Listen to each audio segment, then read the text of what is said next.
Hey, nhớ rồi. Nó lên. Hey, con bê chả nè.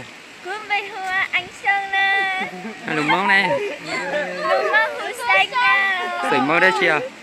Xài mới sao? Đó. Rồi xe tao bắt cái nhớ thì tao.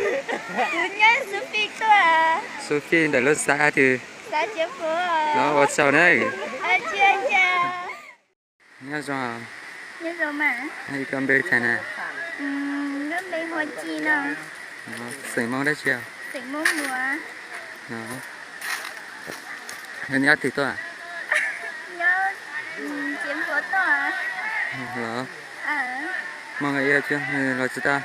Chị tao mua đấy nhá. Hả? Tận chiến nào. Hả? Chị dâu mà. Cái chị dâu này. Hay nên là xếp mình xin chi đó. Ờ.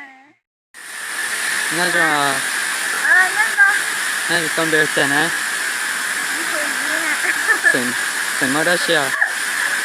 Mất sao? Nhớ hết thì tôi đi. Nó chiếm phố tòa. Đó. Có mọi người yêu đâu? Dạ. Dạ có. Dạ, tôi mua. Đó. Thì rồi sẽ tập báo